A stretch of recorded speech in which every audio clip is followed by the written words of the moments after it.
Olá, eu sou Eliane Duin.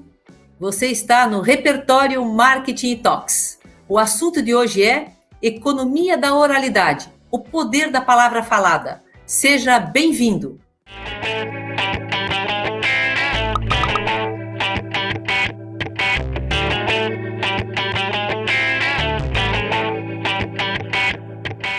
O nosso convidado de hoje é o mentor e palestrante Jorge Cury Neto.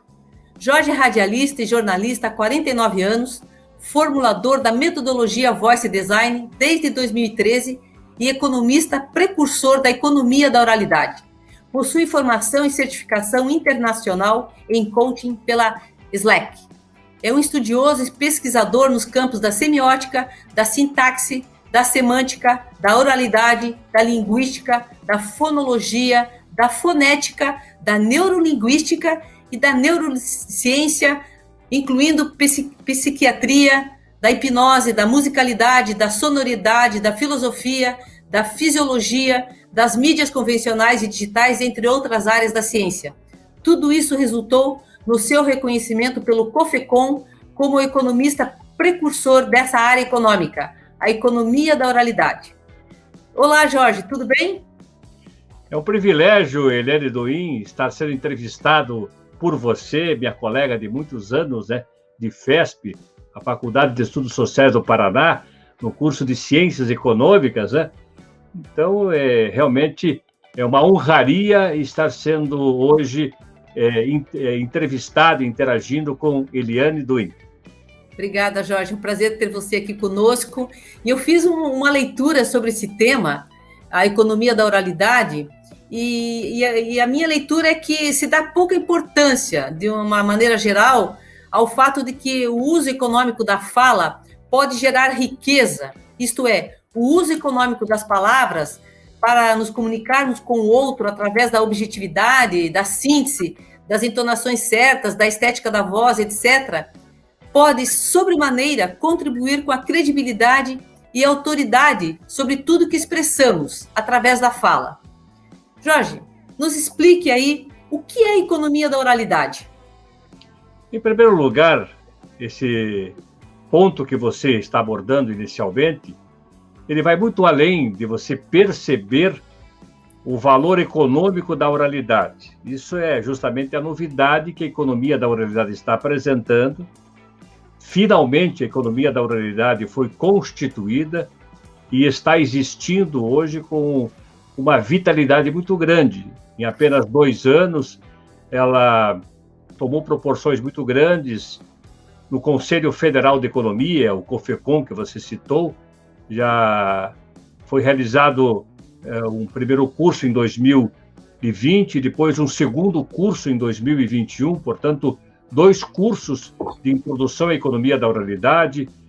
Já esteve no Congresso Brasileiro de Economia em Florianópolis, já foi alvo de um laboratório de 1 ano no Instituto Europeu de Design, também já foi tema de artigo científico no Congresso Internacional de Educação à Distância em Poços de Caldas, no ano de 2019, e capítulo de um livro chamado Educação Digital, do Centro Universitário Belas Artes de São Paulo, que completa o ano que vem 100 anos de existência. Então, a economia da oralidade já tomou assim, uma proporção bastante importante, se fixando, e sendo chancelada tanto institucionalmente quanto academicamente.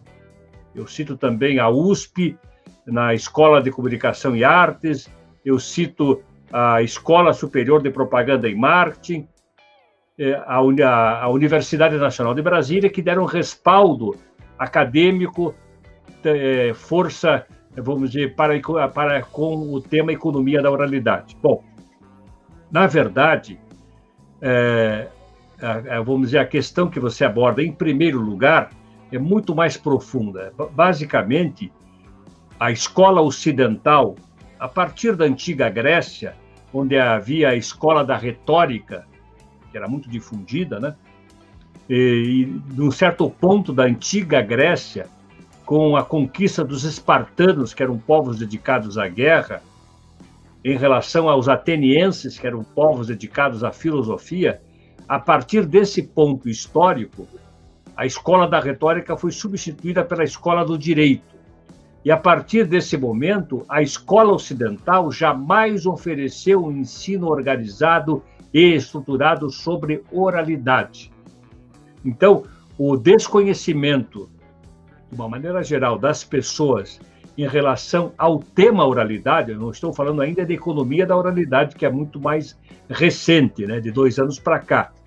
Mas o tema oralidade praticamente é muito pouco conhecido, muito pouco estudado, a não ser numa certa proporção na área que ela está circunscrita, que é o campo da linguística. Aí sim, ela é estudada e ainda com, vamos dizer, não com a intensidade que lhe é devida. Então, o primeiro ponto é esse. Até a palavra oralidade é uma palavra praticamente fora de pauta. É rara às vezes que você ouve uma pessoa trabalhar o tema oralidade, a não ser especificamente na área educacional, a oralidade na sala de aula, alguns temas muito restritos. Mas o próprio tema oralidade é bastante, vamos dizer assim, é bastante restrito ou pouco pautado de uma forma geral. A economia da oralidade, qual que é a proposta que ela apresenta? É você trazer para o âmbito econômico o poder da palavra falada, como você designou bem, a economia da oralidade. Então, é você perceber, foi uma percepção muito particular, tanto é que sou o precursor desta área, agora em 2021, né? Isso ocorreu há 2 anos atrás, né? Entre 2018 e 2019, em que agora que está sendo percebido por este movimento que nós fizemos, e foi, na verdade, uma descoberta que o estudo, que a pesquisa revelou, o poder econômico das palavras. Praticamente, o que movimenta a economia,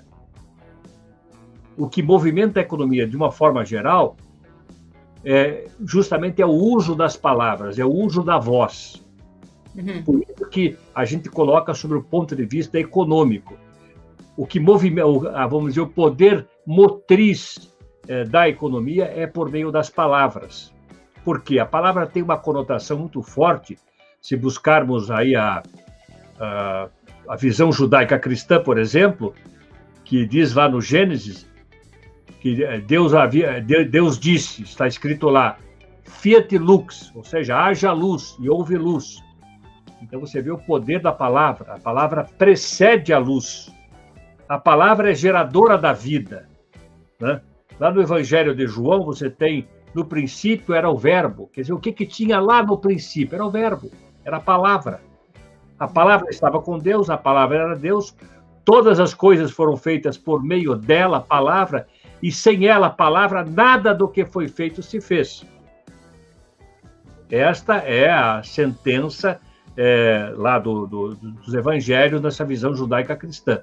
Portanto, a palavra, ela transcende o seu valor econômico, ela vai além do fator econômico, mas também ela envolve plenamente o aspecto econômico. Uhum. Então, basicamente, ela gera uma riqueza, ela é geradora de riqueza, o uso planejado da palavra, que é o propósito da economia da oralidade, né? Executar um planejamento sobre aquilo que vai ser dito em todos os contextos do ato de anunciação, o ato enunciatário, né? O momento da sua fala diante da sua audiência, em que você vai promover uma riqueza intangível, que daí é a riqueza do conhecimento, a riqueza do relacionamento, a riqueza da autoridade, a riqueza da credibilidade. E também riqueza tangível, porque quem se expressa bem, quem que sabe fazer uso bom da palavra, tem como consequência também a riqueza monetária e a riqueza até patrimonial. Uhum. E daí tem a riqueza tangível. Basicamente, isso, além de ser geradora de riqueza, esse termo economia da oralidade é o uso econômico de palavras, que é usar o menor número de fatores de produção, o menor número de palavras, desde que você se expresse exatamente naquilo que se quer dizer. Com o objetivo que você tem naquele diálogo, naquela apresentação, enfim, né? E como é que surgiu a inspiração? E por que a razão houve e foi feita essa formulação da economia da oralidade, da sua parte, né? Veio de você isso. Eu vou ser sucinto, mas eu vou falar desde o princípio. Começou aos 4 anos de idade. Uhum. Quando eu tinha 4 anos de idade, eu gostava muito de ficar junto aos adultos, ouvindo as conversas dos adultos, né? Tanto das mulheres, então lembro muito bem da minha avó com as suas amigas, da minha mãe com as suas irmãs, quanto também junto aos homens, do meu avô, meus tios, meu pai, conversando na sala, tomando aquele café árabe, que é um café sem coar, né? E conversando. Com as mulheres, eu tinha a ousadia de interagir na fala, eu conversava com elas. Com os homens, não, porque quase que não tinha muita possibilidade, né? Eram assuntos talvez mais elevados, mas com as mulheres, que eram assuntos também importantes, eu conversava com elas. E um dia, uma amiga da minha avó disse assim: esse menino é bom falante, ele é bom conversa, ele conversa bem, e até arriscou dizer que eu era inteligente. Quando ela falou isso, eu digo, opa, eu vou investir nisso. Tinha 4 anos de idade, comecei a investir nas minhas falas. Tanto é que nessa época, eu tinha amigos, por exemplo, quando eu tinha 7 anos, eu tinha amigos de 70 anos. E eu ficava conversando 1 hora, 2 horas, 3 horas. Não sei de onde vinha tanto assunto, mas da parte dele, adulto, vinha uma série de assuntos que me interessavam. Então, assim, ele surgiu naquela época, depois em 72, quando iniciei minha carreira de radialista e jornalista na Rádio Morumbi de Curitiba, na condição de rádio escuta, que é o auxiliar do plantão esportivo. O plantão esportivo fica no estúdio da emissora, enquanto uma jornada esportiva está acontecendo, a jornada externa, né, nos estádios, e o plantão fica ali informando os resultados parciais e finais dos jogos. E o rádio escuta fica ouvindo várias emissoras de rádio para captar os gols que iam surgindo, tanto parciais quanto finais, para subsidiar o plantão esportivo que vai anunciar durante a jornada principal. E ali eu comecei a fazer um estudo da oralidade junto aos locutores esportivos da época, tanto em relação à terminologia que eles usavam, as inflexões que eles utilizavam, os bordões, os jargões, né? E aí começou essa pesquisa da oralidade. Mas chegou um ponto que eu comecei a perceber, depois, ao longo de um tempo também, né? Eu comecei a perceber como que as pessoas, em relação à oralidade, eram extremamente negligentes, né? Na própria linguística, que é a área que ela está circunscrita, não se dá o valor devido a ela, porque a linguística ela está preocupada, praticamente na sua totalidade, com a escrita. Então, ela estuda a oralidade pensando na escrita. Mas a linguística tem ainda agora, mais modernamente, alguns estudos melhores sobre a oralidade, mas ainda muito escassos. Aí eu tive interesse de achar um jeito de valorar e valorizar a oralidade. Como eu já era economista, né, já tinha feito voice design, que é a área de desenvolvimento profissional da economia da oralidade, como eu já havia feito voice design, eu aproximei a economia da oralidade, né? E fiquei pensando, será que eu não estou viajando na maionese? O que tem que ver com economia, com oralidade? Mas comecei a fazer um experimento, né, laboratorial. Aí, quando eu fiz o encaixe, o nexo foi tremendo. Eu já diria assustadoramente superlativo. Houve um nexo, né? Então, daí eu criei coragem e produzi um livro digital, né, que chamam de e-book, né, que foi lançado daí em 2019, em maio, pelo Conselho Federal de Economia. Pronto, a economia da oralidade passou a existir num primeiro momento. Aí houveram várias palestras que eu fui convidado pelo próprio Conselho Federal de Economia, promovida pela comunicação do COFECOM, e depois eu fiz mais 8 lives, né, ministrei 8 aulas, que são aqueles 2 oficinas que ministrei em 2020 e 2021. São 4 aulas por módulo. Então, assim, foi avançando a economia da oralidade, foi assim que eu me inspirei. Assim como um desejo de mostrar o valor da fala, já que as pessoas de alguma forma geral, não percebem a fala. Usam a fala, mas ela é como a respiração, assim, né? A gente não percebe que respira, né? Que inspira e expira, né? Poucos de nós para pensar, olha, eu estou inspirando, eu estou expirando, né? A gente simplesmente faz isso de forma automatizada, né? A gente só percebe que a questão da respiração quando está debaixo d'água, né? E me diz uma coisa, como é que está constituída essa economia da oralidade? Então, ela está constituída basicamente dentro da teoria econômica geral, dentro da estrutura da economia. Eu fui montando essa economia da oralidade, diferente de outras áreas econômicas, como a economia criativa, a economia comportamental, a economia colaborativa, que teve uma constituição muito particular dela, sem usar a estrutura da economia.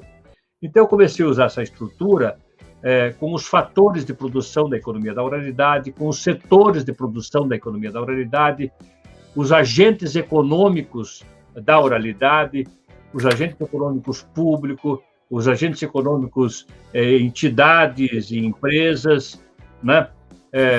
Os recursos escassos da economia da oralidade, começamos a levantar essa questão, né? O que é escasso na economia da oralidade, né?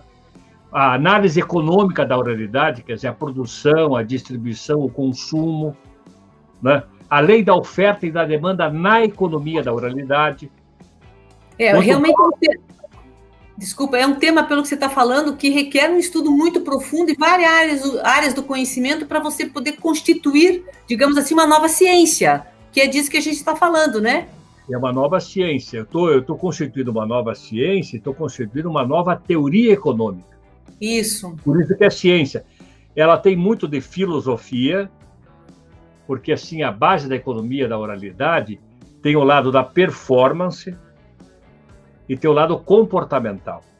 E o estudo está mais concentrado, sem detrimento a outra abordagem, né? Está mais concentrado no comportamental. Vamos dizer, é conveniente eu falar naquela hora ou não, como eu devo fazer ou não, e está ligado mais ao comportamental e também vinculado ao performance. Então, ele tem essas dois lados da moeda, né?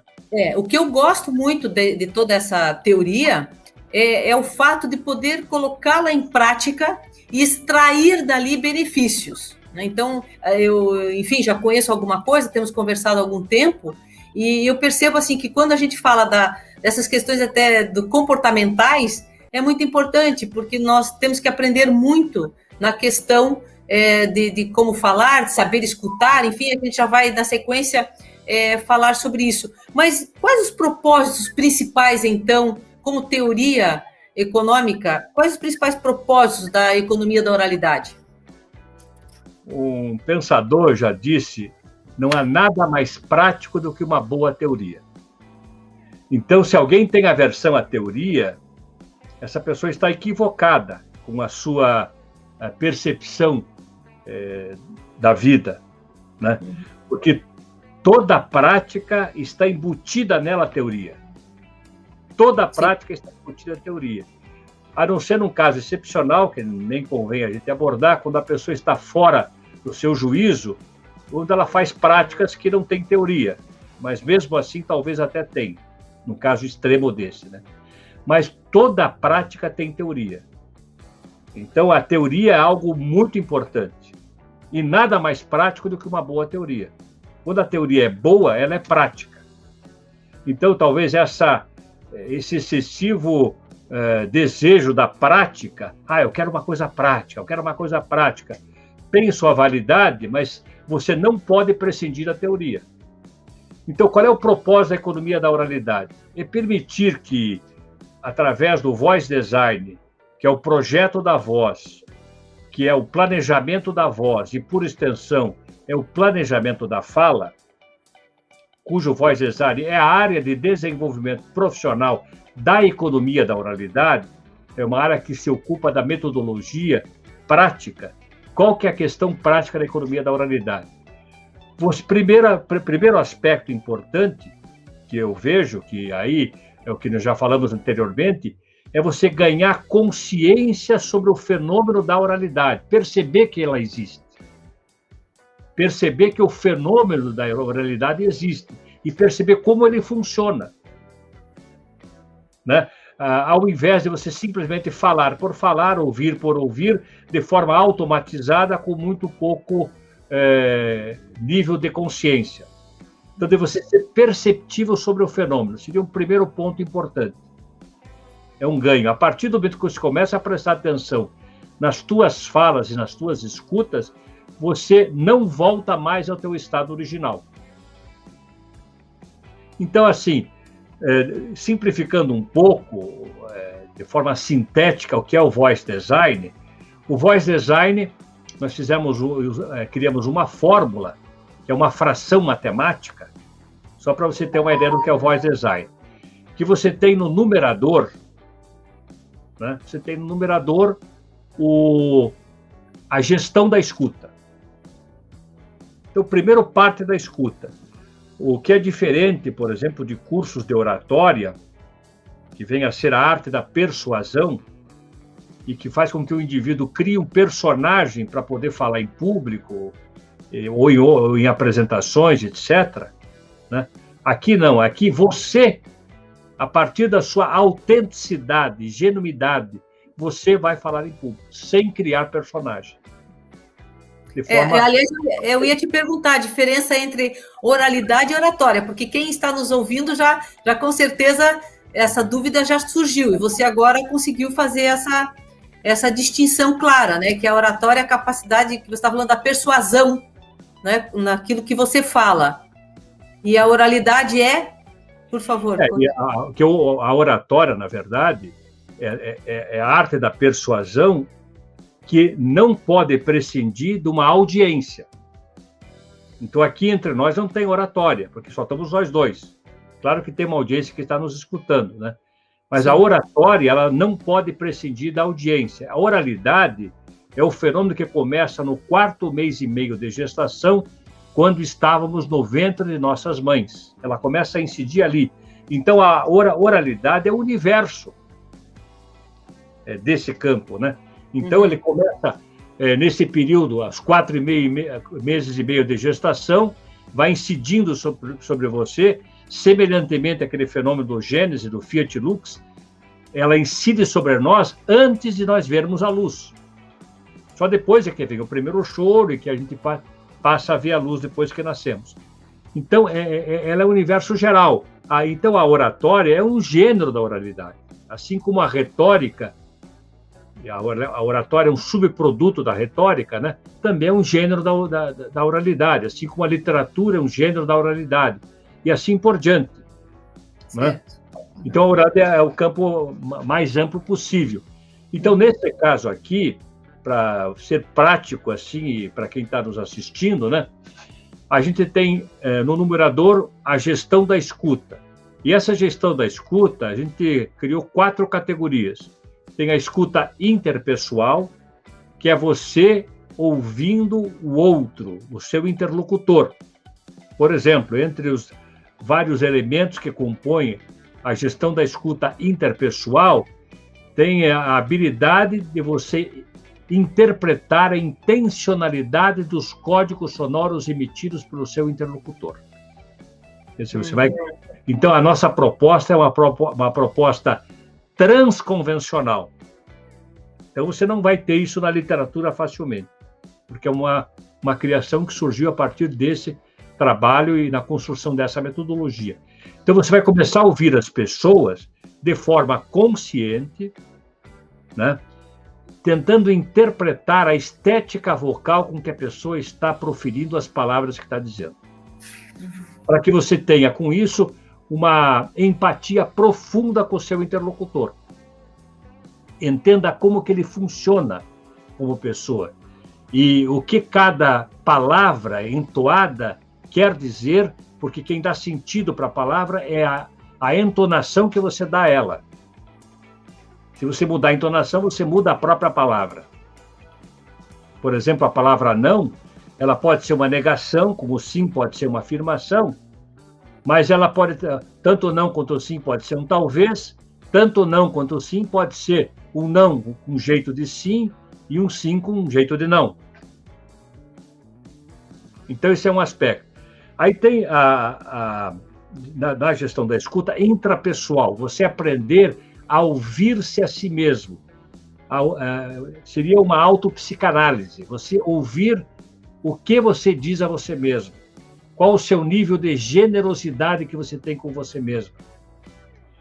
Como que você alimenta a sua autoestima de forma moderada, equilibrada.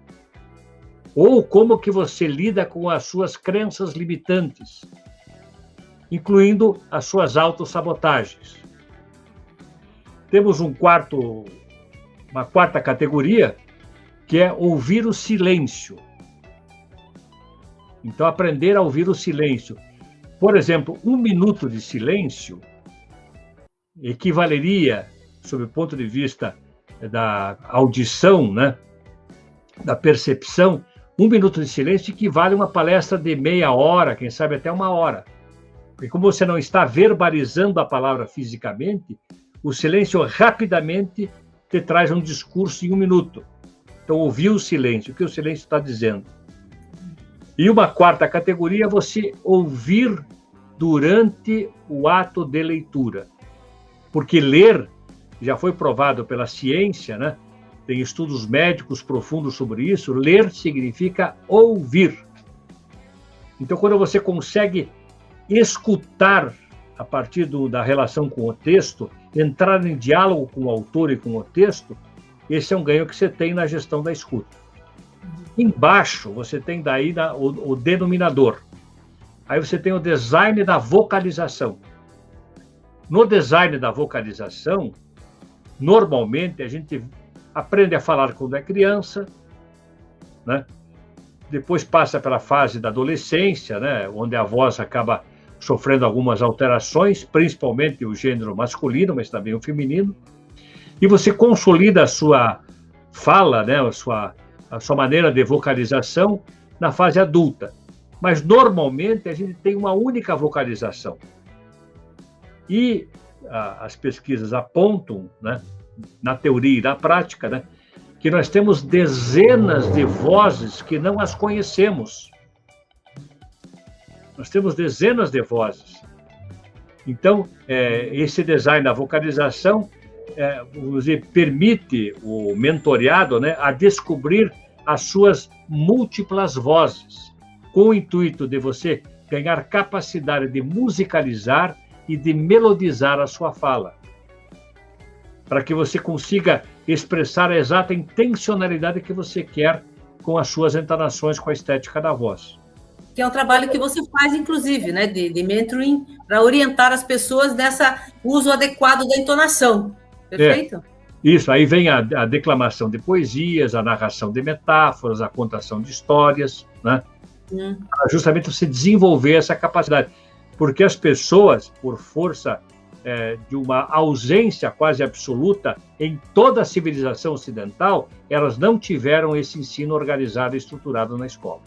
Isso. Mas me diz uma coisa, há pouco você falou da consciência sobre o fenômeno da oralidade. Como que uma pessoa pode ganhar essa consciência? Como é que isso funciona? É prática? Enfim, explica para a gente. Bom, primeiro que tudo isso é um processo de educação continuada. Você até o teu último suspiro vai estar aprendendo. Não dá para você dizer, agora eu sei tudo. Você nunca vai saber tudo. Você vai ter níveis de qualificação e níveis de aprendizagem, né? Quando eu digo consciência, é você perceber que você emite um som e como é que é a qualidade desse som, o jeito desse som, você perceber, você estar com atenção plena sobre o ato da fala e da escuta. Você está não só você está com uma atenção analítica, observando detalhes, vamos dizer, das microexpressões vocais, que também somadas às microexpressões faciais complementam o cenário.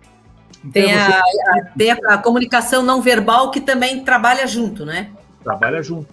Então, você perceber isso que é a consciência.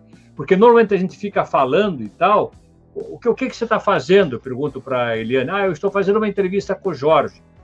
O que você está fazendo, Eliane? Estou dando uma aula aqui sobre marca empresarial, né? Mas você não percebe que para você dar aula e para você fazer a entrevista com o Jorge, você precisa da fala. Mas como ela tivesse já ali dentro do contexto, ela não precisa, né, ser observada. Mas aí é o lê do engano.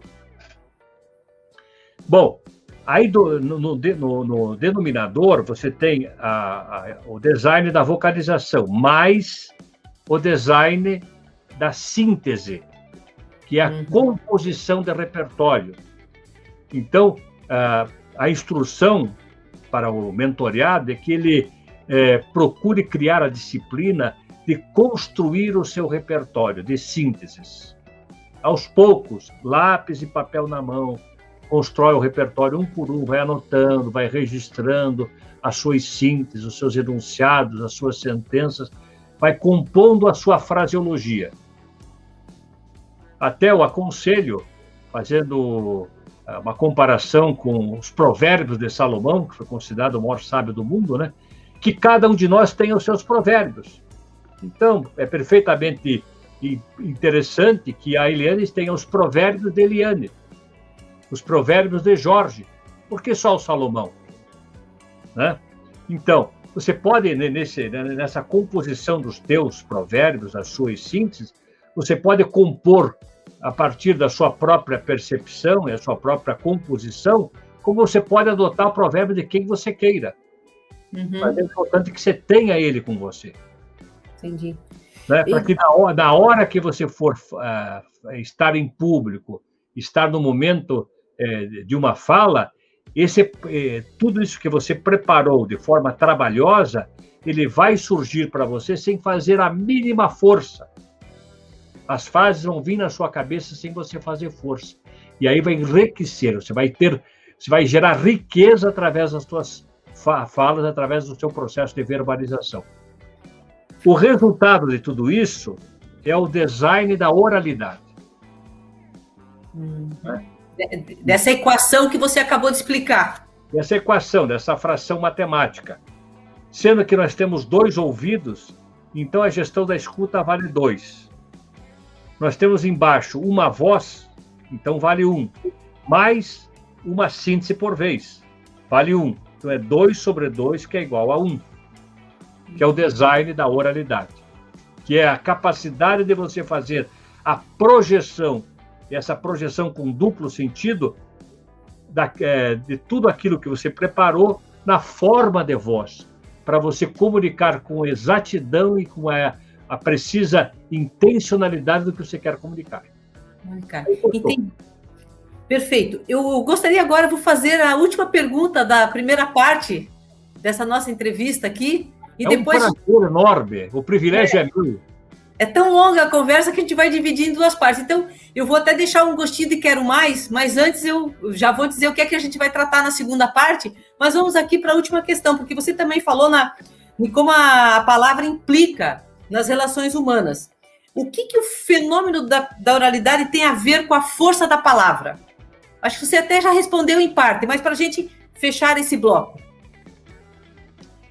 Veja, a oralidade é uma área circunscrita no campo da linguística que trabalha com as estruturas de fala. Né? Então, ela que cuida disso. Né?